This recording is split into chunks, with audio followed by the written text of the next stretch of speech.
Hi hello everyone, welcome back to MVR channel. మన viewers కానీ మన సబ్స్క్రైబర్ కానీ ఏమడుగుతున్నారంటే ఇప్పుడు ప్రజెంట్ ఉన్న ఆఫ్టర్ 10th క్లాస్ కంప్లీషన్ ఒక 2-3 డేస్లలో 10th class exams going to complete both the state, Telugu states, Andhra Pradesh and తెలంగాణలో. After 10th class what next అని చెప్పి ఈరోజు మన టాపిక్ ఏంటంటే after 10th class what next. అంటే 10th క్లాస్ తర్వాత ఏ కోర్స్ తీసుకోవాలి, ఏ కోర్స్ తీసుకుంటే బాగుంటుంది, ఏ కోర్స్ తీసుకుంటే మనం లైఫ్లో సెటిల్ అవుతామని చెప్పి మన వ్యూవర్స్ అడగడం వల్ల మనం ఈరోజు ఈ చాప్టర్ మీద వీడియో చేయడం జరుగుతుందండి. ఇప్పుడు ఇంటర్మీడియట్ తీసుకుంటే అయితే మనకి 3 టైప్స్ ఆఫ్ కోర్సెస్ ఉన్నాయి మార్కెట్లో: intermediate and IIT and next one is vocational. ఇంటర్మీడియట్లో ఎంపీసీ, బైపీసీ, సిఈసి. ఒక 20 years బ్యాక్ మనకు ఇంటర్మీడియట్లో హెచ్ఈసి అని చెప్పి కోర్స్ ఉండేది, కానీ ఇప్పుడు హెచ్ఈసి అని లేదు, మార్కెట్లో అవైలబుల్ లేదు. ఓన్లీ 3, ఇది ఎంపీసీ, బైపీసీ అండ్ సిఈసి అని చెప్పి. ఎంపీసీ అంటే ఎవరైతే ఇంజనీరింగ్ అవ్వాలనుకుంటారో వాళ్ళు ఎంపీసీ సైడ్ వెళ్తారు, ఎంపీసీ తీసుకుంటారు. ఎంపీసీ ఇంటర్మీడియట్ తర్వాత ఇంజనీరింగ్కి వెళ్తారు, ఇంజనీరింగ్ కంప్లీట్ చేసి సాఫ్ట్వేర్ ఏదో కోర్సు నేర్చుకొని సాఫ్ట్వేర్గా సెటిల్ అవుతుందని చెప్పి ఎంపీసీ తీసుకుంటారు. నెక్స్ట్ కమింగ్ టు ఇప్పుడు బైపీసీ అంటే మోస్ట్ ప్రాబబ్లీ బైపీసీ తీసుకున్న వాళ్ళు డాక్టర్, ఎంబీబీఎస్ కంప్లీట్ చేయాలని చెప్పి బైపీసీ తీసుకుంటారు. తర్వాత సిఈసి అంటే ఎవరైతే మ్యాథ్స్, ఫిజిక్స్లో వీక్గా ఉన్నారో వాళ్ళు, మోస్ట్ ఆఫ్ ద పీపుల్ వాళ్ళు సిఈసి తీసుకోవడానికి సిఈసి సైడ్ వెళ్తారు. సిఈసి అంటే కామర్స్. మన కామర్స్ కూడా మార్కెట్లో చాలా వాల్యూ ఉంది. ఇప్పుడు సిఏ, చార్టెడ్ అకౌంట్ నేర్చుకున్నారనుకోండి, చార్టెడ్ అకౌంట్ కూడా వాళ్ళకి మంచి ఫ్యూచర్ ఉంటుంది. లేదంటే సిఈసి కంప్లీట్ అయిన తర్వాత డిగ్రీ వెళ్ళిపోయి బీకామ్ కంప్యూటర్స్ అని చెప్పి, బీకామ్ ఆర్ట్స్ అని చెప్పి, బీకామ్ ఆనర్స్ అని చెప్పి ఇలా సిఈసి వాళ్ళు కంప్లీట్ చేస్తారు. Coming to the second one ఏంటంటే ఐఐటి. ఓకే, ఇంటర్ అంటే ఇంటర్లో కాకుండా ఇంటర్మీడియట్, బైపీసీ, ఎంపీసీ కాకుండా ఐఐటి తీసుకున్న వాళ్ళు ఇండస్ట్రియల్ ట్రైనింగ్ అని చెప్పి ఒక కోర్స్ ఉంటుంది. దీనిలో కూడా వాళ్ళు మెకానికల్ ఐఐటి చేసుకోవచ్చు, లేదంటే ఎలక్ట్రీషియన్ ఐఐటి చేసుకోవచ్చు, ప్లంబింగ్ అని చెప్పి కోర్స్ ఉంటుంది. వీళ్ళు లైఫ్లో తొందరగా సెటిల్ అవ్వడానికి వీలుంటుంది. ఎలా అంటే ఇంటర్మీడియట్ అయిన వెంటనే వాళ్ళు ఏదైనా కంపెనీలో అప్రెంటిస్షిప్ చేసుకొని కానీ, లేదా కాంట్రాక్ట్ బేసిక్ కానీ గవర్నమెంట్ కూడా వాళ్ళకి జాబ్స్ ప్రొవైడ్ చేస్తుంది, ఇలా సెటిల్ అవ్వచ్చు. Third one vocational course is nothing but కంప్లీట్గా వాళ్ళు ఏదో స్కిల్స్ నేర్చుకొని చెప్పి వాళ్ళు కూడా లైఫ్లో సెటిల్ అవుతారు. చాలామంది ఉన్నారు మన మార్కెట్లో. ఇదంతా ఇంటర్మీడియట్ తర్వాత మనకి ఎన్డీఏ అని చెప్పి ఒక ఎగ్జామ్ ఉంటుంది. ఆ ఎగ్జామ్ సెంట్రల్ గవర్నమెంట్ కండక్ట్ చేస్తుంది. ఎన్డీఏ అంటే నేషనల్ డిఫెన్స్ అకాడమీ అని చెప్పి. ఈ కోర్సు కూడా కంప్లీట్ చేస్తే వాళ్ళకి డైరెక్ట్గా ఎవరైతే ఎన్డీఏ ఎగ్జామ్ ఎంట్రన్స్లో సెలెక్ట్ అవుతారో వాళ్ళకి గవర్నమెంట్ వాళ్ళకి జాబ్ ప్రొవైడ్ చేస్తుంది, ట్రైనింగ్తో పాటు జాబ్ ఇచ్చేస్తుంది, లైఫ్ తొందరగా సెటిల్ అయిపోతారు. మాకు తెలిసిన కొందరు ఇలా ఇంటర్మీడియట్ తర్వాత ఎన్డీఏ ఎగ్జామ్స్ రాసేసి వాళ్ళు లైఫ్ సెటిల్ అయి ఉన్నారు. ఇప్పుడు ఒక చిన్న ఏజ్లో అంటే 23-24 ఇయర్స్లోనే వాళ్ళు వెల్ సెటిల్గా వాళ్ళకి ఒక 70,000-80,000 శాలరీ వస్తుంది, అలా సెటిల్ అయిపోతారు.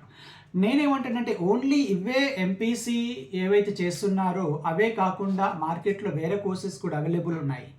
ఎందుకు మరి అందరూ ఈ సైడ్ వెళ్ళిపోతున్నారు అంటే పేరెంట్స్ అడ్వైజ్ చేయడం వల్ల కానీ, పేరెంట్స్ ఏమంటారంటే మన రిలేటివ్స్లో కానీ, లైక్ మన పక్కన కానీ వీళ్ళందరూ సెటిల్ అయిపోయారు, ఈ కోర్స్ తీసుకోవడం వల్ల నువ్వు కూడా అదే కోర్స్ తీసుకో అని చెప్పి నేను అడ్వైజ్ చేస్తానంటే వాళ్ళకి అలా కాకుండా మనం ఫస్ట్ ఆఫ్ ఆల్ స్టూడెంట్స్కి, మన కిడ్కి ఏ సబ్జెక్ట్లో పట్టు ఉంటుందో, ఏ సబ్జెక్ట్ అయితే ఇంట్రెస్ట్ ఉంటుందో ఆ సబ్జెక్టు మనం వాళ్ళ ఒపీనియన్కి వదిలేస్తే అది బెటర్ అని చెప్పి. ఎందుకు ఇలా నేను చెప్తున్నానంటే ఇప్పుడు వాళ్ళకి మ్యాథమెటిక్స్ రాదండి, మ్యాథమెటిక్స్, ఫిజిక్స్, కెమిస్ట్రీ రాకుండా మనం ఎంపీసీ ఇప్పించేసాం.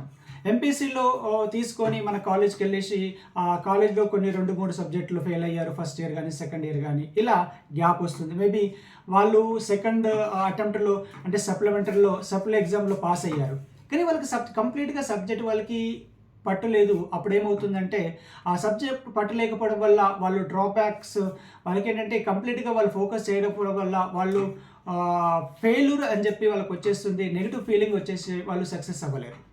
అందుకని ఫస్ట్ ఆఫ్ ఆల్ మనం ఏం చేయాలంటే వాళ్ళకి ఏ సబ్జెక్ట్లో అయితే ఇంట్రెస్ట్ ఉంటుందో పేరెంట్స్ కానీ, టీచర్స్ కానీ, పేరెంట్స్ తెలియకపోతే వాళ్ళు స్కూల్లో చదువుకున్నప్పుడు వాళ్ళ టీచర్స్కి వెళ్ళి మా వాడు ఎలా ఉన్నాడు, ఏ సబ్జెక్ట్లో బాగున్నారు అని చెప్పి ఆ సైడ్ వెళ్ళిపోవచ్చు. ఎందుకు అందరు ఎంపీసీ సైడ్ వెళ్తున్నారు? ఇప్పుడు నాన్ ఎంపీసీ అంటే మనకి సిఈసి తీసుకున్న వాళ్ళు కూడా వెల్ సెటిల్ అవుతారు. సిఈసి తీసుకున్న వాళ్ళు వెల్ సెటిల్ ఎందుకు అవుతారు అంటే సిఏ కాకుండా వేరే కూడా ఉంటాయి. మనము నార్మల్ డిగ్రీస్ కంప్లీట్ చేసేసుకుంటే, గ్రాడ్యుయేషన్ కంప్లీట్ చేస్తే డిగ్రీలో బీకామ్ కానీ బీఏ కానీ లేదా బీఎస్సీ కానీ కంప్లీట్ చేసిన తర్వాత వాళ్ళు సివిల్ సర్వీసెస్ ఎగ్జామ్స్ రాస్తే ఏదైతే UPSC union public service commission conduct చేస్తుందో ఆ ఎగ్జామ్స్ రాసి కూడా వాళ్ళు సక్సెస్ఫుల్గా వాళ్ళు మంచి జాబ్ వచ్చేస్తుంది. అంటే వాళ్ళు సివిల్ సర్వీసెస్ రాశారనుకోండి, సివిల్ సర్వీసెస్ సెలెక్ట్ అవ్వలేదేమో, మా పిల్లోడు సివిల్ సర్వీస్ రాయలేకపోయాడేమో అని చెప్పి అనుకోవాల్సిన అవసరం లేదు.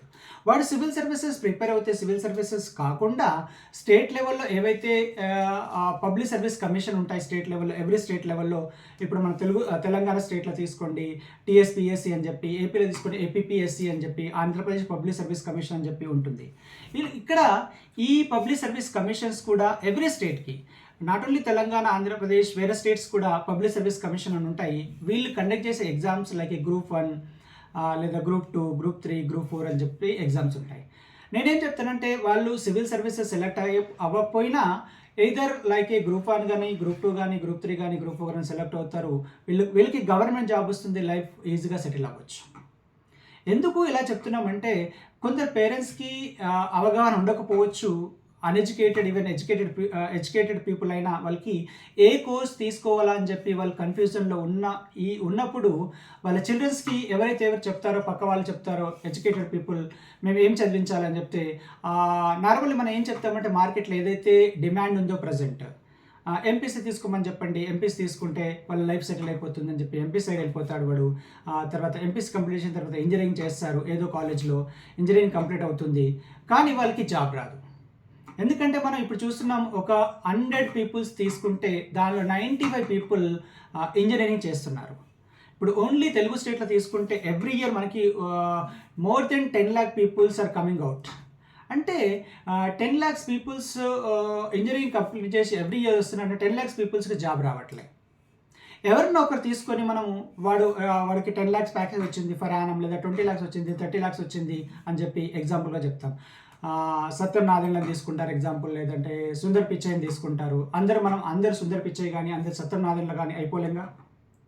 అవును, అందుకని అసలు ఫస్ట్ ఆఫ్ ఆల్ మన స్టూడెంట్, మన డాటర్ కానీ సన్ కానీ వాడికి ఏ సబ్జెక్ట్ మీద ఇంట్రెస్ట్, ఆ సబ్జెక్ట్ చదివించడం వల్ల వాడు లైఫ్ సెటిల్ అవుతుంది, వాడికి ఇంట్రెస్ట్ వస్తుంది. ఇంట్రెస్ట్ లేనప్పుడు వాడికి అనవసరంగా మనం తీసుకెళ్ళి ఆ కోర్సులో జాయిన్ చేసినా, ఈ కోర్సులో జాయిన్ చేసినా వేస్ట్ అండి. ఎందుకు నేను ఇలా చెప్తున్నా అంటే, ఇప్పుడు మనం టీచింగ్ ప్రొఫెషన్లో ఉన్న వాళ్ళని అడుగుతుంటారు, అప్పుడు లైక్ పేరెంట్స్ అడుగుతారు ఏమని చెప్తే, మా అబ్బాయికి కానీ మా అమ్మాయికి కానీ ఏ కోర్స్ తీసుకుంటే బెటర్ అని చెప్పి టీచర్ అడ్వైజ్ చేస్తారు. Okay, this is a better way, you can ask to the teacher. But మనం స్టూడెంట్స్ కూడా అడిగి అసలు వాడికి ఏ సబ్జెక్ట్లో ఇంట్రెస్ట్ అని చెప్పి కనుక్కోవాలి. రీసెంట్గా ఒక పేరెంట్ నన్ను మీట్ అయిపోయినప్పుడు ఏమన్నారంటే, సార్ ఇప్పుడు మా అబ్బాయిని తీసుకెళ్ళి ఇక్కడ కోర్సులో జాయిన్ చేశాను, వాడు కూడా వెళ్తానని చెప్పి అన్నాడు, అది చాలా డిస్టెన్స్లో ఉంది అని చెప్పి జాయిన్ చేశారు. వాళ్ళ ఫ్రెండ్స్ అక్కడ జాయిన్ అయ్యారు, అందుకని నేను వీడిని జాయిన్ చేశాను అని చెప్పి అన్నారు. అప్పుడు ఏమైందంటే వాళ్ళ ఫ్రెండ్స్ మార్చుకున్నారు, అక్కడ నుంచి వేరే కాలేజ్కి వెళ్ళిపోయారు, వీడేమో అక్కడ ఉండిపోయాడు. అప్పుడు ఏమైంది, ఇక్కడ వీడు లోన్లీగా ఫీల్ అయిపోయి డిప్రెషన్లోకి వెళ్ళిపోయాడు. డిప్రెషన్కి వెళ్ళిపోవడం వల్ల వీడు చదువు పైన ఫోకస్ పెట్టలేకపోయాడు. అప్పుడు మళ్ళీ ప్రాబ్లం ఎవరికండి, పేరెంట్స్కి. అందుకని నేనేం చెప్తానంటే, ఫస్ట్ వాడు ఏ కోర్సులో ఇంట్రెస్ట్ ఉంది, ఏ సబ్జెక్ట్లో ఇంట్రెస్ట్ ఉంది, ఆ సబ్జెక్ట్లో చేర్పించడం వల్ల అది బెటర్. ఓకే, ఇది ఒక టైప్ ఆఫ్ ఎగ్జాంపుల్. ఇంకో ఎగ్జాంపుల్ ఇస్తాను. నేనేం చెప్తానంటే, ఓన్లీ ఎంపీసీ, బైపీసీ, సిఈసీ కాకుండా, ఇండస్ట్రియల్ ట్రైనింగ్ కాకుండా ఇంకా కొన్ని వేరే కోర్సెస్ కూడా ఉంటాయి. ఇప్పుడు ఆఫ్టర్ ఇంటర్మీడియట్ బైపీసీ చేసిన తర్వాత మనకి ఒక కోర్స్ ఉంటుంది, ఎప్పటి నుంచో ఈ కోర్స్ ఉంది, కానీ ఎందుకో కానీ పీపుల్స్ ఇంట్రెస్ట్ చూపించట్లేదు. ఆ కోర్స్ ఏంటంటే బీఎస్సీ అగ్రికల్చర్. బీఎస్సీ అగ్రికల్చర్ మన తెలుగు స్టేట్లో కొన్ని కాలేజీలలోనే అవైలబుల్ ఉన్నాయి, చాలా తక్కువ కాలేజెస్ ఉంటాయి. కానీ బీఎస్సీ అగ్రికల్చర్ ఎవరైతే చేస్తారో వాళ్ళ లైఫ్ ఈజీగా సెటిల్ అవుతుంది. ఎందుకు చెప్తున్నానంటే, నేను upcoming years like after 5 years 10 years కానీ ఫార్మర్స్ అనేది రేషియో అనేది తగ్గిపోతుంది. ఇప్పుడే మనకు ఆల్రెడీ తగ్గిపోయింది. ఎందుకు ఇలా తగ్గిపోయింది అంటే మనం చూస్తున్నాం ఇప్పుడు మన తెలుగు స్టేట్లలో రియల్ ఎస్టేట్ ఎంత డిమాండ్ ఉంది, ఎంత రియల్ ఎస్టేట్ భూమి ఉందని చెప్పి అగ్రికల్చర్ ల్యాండ్ అంతా నాన్ అగ్రికల్చర్ ల్యాండ్ కన్వర్ట్ చేసేస్తున్నారు. అగ్రికల్చర్ చేసే వాళ్ళు ఎవరు ఉండట్లేదు. ఒక 10 years తర్వాత ఇప్పుడు ప్రజెంట్ ఉన్న ఫార్మర్స్ వాళ్ళ ఏజ్ అయిపోవడం వల్ల కానీ వాళ్ళకి చేయలేకపోతారు అనుకో. అగ్రికల్చర్ ఫార్మింగ్ ల్యాండ్ ఉండలేదు అనుకోండి, తక్కువ ల్యాండ్ ఉంటే వాళ్ళు అగ్రికల్చర్ చేయలేకపోతారు. కానీ మనం ఎవ్రీ ఇయర్ మనకేమవుతుందంటే పాపులేషన్ అనేది ఇంక్రీజ్ అవుతుంది. ఇప్పుడు ఇండియా పాపులేషన్ తీసుకోండి, వరల్డ్లో నెంబర్ 1 పాపులస్ కంట్రీ కదా. మన అందరికీ కావాల్సింది ఫుడ్. మనం ఎన్ని డబ్బులున్నా, గోల్డ్ ఉన్నా, డైమండ్ ఉన్నా, మనం డైమండ్ గోల్డ్ తినట్లేదు, ఓన్లీ ఫుడ్ తింటాం. ఒక ఫార్మర్ చెప్పాడు, అంటే ఎలా చెప్పాడంటే ఈవెన్ అంబానీ సన్ కూడా మేము పండించిన పంట రైస్ కానీ గోధుమలు కానీ చపాతి వాడు తింటున్నాడంటే మేము చెమట ఓడ్చిన చెమట ఫార్మింగ్ ల్యాండ్లో పంట పండిస్తున్నాము. వాళ్ళ 5 fingers నోట్లోకి వెళ్ళాలి అంటే ఫార్మర్స్ మట్టిలో కష్టపడితేనే వీళ్ళకి ఫుడ్ వస్తుందని చెప్పాడు. ఇది కరెక్ట్ అండి, నేను కూడా చెప్తాను. ఎందుకంటే మనం ఎన్ని డబ్బులున్నా కరెన్సీ నోట్స్ కానీ గోల్డ్ కానీ డైమండ్ కానీ తినలేకపోతాం, ఓన్లీ ఫుడ్ కావాలి. లేదంటే ఫ్యూచర్లో ఒక్కొక్కసారి డౌట్ వస్తుంది, ఫ్యూచర్లో మనం మేబీ ట్యాబ్లెట్స్ తీసుకొని మార్కెట్లో నుంచి లైక్ మెడికల్ షాప్లో నుంచి ట్యాబ్లెట్స్ తెచ్చుకొని లైక్ బ్రేక్ఫాస్ట్ అని చెప్పి, ఇది లంచ్ అని చెప్పి, ఇది డిన్నర్ అని చెప్పి వేసుకోవాల్సిన పొజిషన్ వస్తుందేమో అని చెప్పి. ఎందుకు ఇలా అంటే మనకు అగ్రికల్చర్ ల్యాండ్ తగ్గిపోతుంది. అందుకని చిల్డ్రన్స్ బైపీసీ కంప్లీట్ చేసిన తర్వాత బీఎస్సీ అగ్రికల్చర్ చేస్తే వాళ్ళ లైఫ్ ఈజీగా సెటిల్ అవుతుంది, గవర్నమెంట్ జాబ్ వస్తుంది. లేదంటే రీసెంట్గా కోవిడ్ పీరియడ్లో ఒక స్టేట్ ఏమిచ్చిందంటే ఎవరికైతే ఫార్మింగ్ ఎక్స్పీరియన్స్ ఉందో ఒక company, multinational company, MNC company recruit చేసుకుంది ఫార్మర్స్ని. ఎందుకంటే ఫార్మింగ్ తెలిసిన వాళ్ళు ఉంటే వాళ్ళకి శాలరీ పే చేస్తుంది. మనము ఎలా అయితే ప్రజెంట్ ఆఫీసులలో వర్క్ చేస్తున్నాం, లైక్ డిఫరెంట్ ఇండస్ట్రీస్లో వర్క్ చేస్తుంటే వాళ్ళకి శాలరీస్ ఎలా పే చేస్తుందో, సాఫ్ట్వేర్ కానీ, హార్డ్వేర్ కానీ, ఇంకా వేరే కంపెనీ ఇండస్ట్రియల్ కానీ, కెమికల్ ఫ్యాక్టరీస్ కానీ, లేదంటే స్టీల్ ఇండస్ట్రీస్ కానీ వర్క్ చేస్తే శాలరీస్ ఎలా ఇస్తున్నారు, మంత్లీ శాలరీస్ 50,000, 60,000, 1 lakh అలా. ఫ్యూచర్లో ఫార్మర్స్ కూడా శాలరీస్ ఇవ్వచ్చు. ఎందుకంటే మన కోవిడ్ పీరియడ్లో చూసుంటారు, మీకు కూడా తెలిసి ఉంటుంది ఎలా రిక్రూట్ చేసుకుంటున్నారో. అందుకని ఫార్మింగ్ ల్యాండ్లో కూడా అగ్రికల్చర్ తెలుసుకోవడం వల్ల కూడా వాళ్ళకి ఇంపార్టెంట్. అంటే ఈ చదువుతో పాటు మనకి ఇవన్నిటి మీద ఐడియా ఉండాలి. ఇది ఒక 1 type. ఇంకోటి ఏంటంటే రీసెంట్లీ నేను ఒక దగ్గర చూశాను, కర్ణాటక స్టేట్లో వాళ్ళ ఫార్మర్స్ అగ్రికల్చర్ ఫార్మింగ్ ల్యాండ్ ఉండేది, ఫార్మింగ్ చేసేవాళ్ళు, వాళ్ళు ఏవైతే ట్రెడిషనల్ మెథడ్ యూజ్ చేసే ఫార్మింగ్ చేసేవాళ్ళు లాస్ రావడం వల్ల కంటిన్యూస్లీ రాస్ ఒక 1st year, 2nd year, 3rd year, 4th year అని చెప్పి లాస్ రావడం వల్ల తను డెప్ట్ చాలా అప్పులైపోయి ఆయన సూసైడ్ వరకు వెళ్ళిపోయాడు. వాళ్ళ ఫాదర్, వీళ్ళ సన్ వెల్ ఎడ్యుకేటెడ్, లైక్ మనం ఏదైతే చెప్పుకున్నామో వాళ్ళు బాగా చదువుకొని సాఫ్ట్వేర్ ఇంజనీర్ అయ్యి శాలరీ వస్తుంది. కానీ ఆయనకి అంటే నేను ఏదో ఒకటి సాధించాలి, ఎందుకంటే మా ఫాదర్ లాగా మిగతా వాళ్ళు అవ్వద్దు అని చెప్పి ఆయన ఆ జాబ్కి రిజైన్ చేసేసి ఫార్మింగ్ స్టార్ట్ చేశాడు. ఫార్మింగ్ ఈయన కొత్త కాబట్టి 1st year, 2nd year ఈయన కూడా ఏం తెలియలేదు, లాస్ వచ్చింది. బట్ 3rd, 4th year ఏమనుకున్నాడంటే ఈ లాస్ అసలు ఎందుకు వస్తుంది, నేను ఏం చేయాలి, ఏం ఇంప్రూవైజ్ చేయాలని చెప్పి ఆయన ఆ క్వశ్చన్ వేసుకొని ఈయన కొందరు సైంటిస్ట్ని కలవడం జరిగింది. అగ్రికల్చర్ సైంటిస్ట్ని కలిసేసి, అంటే ఏ సాయిల్ అయితే సూటబుల్ పర్టికులర్ క్రాప్కి ఉంటుందో అలా స్టార్ట్ చేసేసి, అంటే లైక్ రెడ్ సాయిల్ కానీ, బ్లాక్ సాయిల్ కానీ, అల్యూవల్ సాయిల్ కానీ, మౌంటైన్ సాయిల్ కానీ, సాయిల్ టైప్స్ అని చెప్పి ఉంటాయి, మనకు ఐడియా ఉంది. ఏ సాయిల్ అయితే సూటబుల్ పర్టికులర్ క్రాప్ అని చెప్పి ఆయన రీసెర్చ్ చేసేసి సక్సెస్ఫుల్గా అంటే వెల్ ఆర్గనైజ్డ్, వెల్ ప్రాక్టీస్గా అగ్రికల్చర్ చేసేసి కొన్ని కోట్లలో ప్రాఫిట్ రావడం జరిగింది. ఎందుకంటే ఎప్పుడైనా మన మార్కెట్లో ఏదైనా ఏ విషయమైనా మనకు డిమాండ్ అండ్ సప్లై మీద ఆధారపడి ఉంటుంది. డిమాండ్ అండ్ సప్లై అంటే అందరికీ తెలియకపోవచ్చు. డిమాండ్ అంటే ఎక్కువ వాంట్స్ పీపుల్, ఓకే, డిమాండ్ అంటే వాంట్స్ పీపుల్. సప్లై అంటే మార్కెట్లో అవైలబిలిటీ ఉన్న వాటిని మనం సప్లై అంటాం. ఫర్ ఎగ్జాంపుల్ మనం టమాటోస్ తీసుకుందాం, ఆనియన్స్ తీసుకుందాం. ఒక పర్టికులర్ ఇయర్లో ఒకసారి టమాటో 100 rupees కేజీ ఉంటుంది, ఒకసారి 10 rupees, 20 rupees కేజీ కూడా ఉంటుంది. ఎందుకు ఇలా ఉందని చెప్పి చాలామందికి తెలియదు. మార్కెట్లో అవైలబిలిటీ అంటే సప్లై ఎక్కువ ఉన్నప్పుడు ప్రైస్ అనేది తగ్గుతుంది, ఓకే, సప్లై తక్కువ ఉన్నప్పుడు ప్రైస్ అనేది పెరుగుతుంది. అంటే demand and supply, wants people, ఏదైతే తక్కువ ఉంటుందో దాని ప్రైస్ ఎక్కువ ఉంటుంది. అలానే మన మార్కెట్లో అందరు ఎంప్లాయీస్ ఉన్నా కానీ ఎవరికి డిమాండ్ ఉందని చెప్పి లైక్ డాక్టర్స్ ఉన్నారు, ఇప్పుడు ఇంజనీర్స్ ఉన్నారు, డాక్టర్స్కి ఎందుకు అంత రెస్పెక్ట్ ఇస్తారు, ఎందుకు డిమాండ్ ఉంది అలా అంటే ఎవరికైనా మనకి హెల్త్ మనం సిక్ అయినప్పుడు హాస్పిటల్కి వెళ్తాం, డాక్టర్ కన్సల్ట్ అవుతాం, ట్రీట్మెంట్ తీసుకుంటాం. ఓకే, అందుకని మనం డాక్టర్కి డిమాండ్ ఎక్కువ ఉంటుంది. డిమాండ్ ఉన్నప్పుడు ఆటోమేటిక్గా వాళ్ళకి ఐపే వస్తుంది.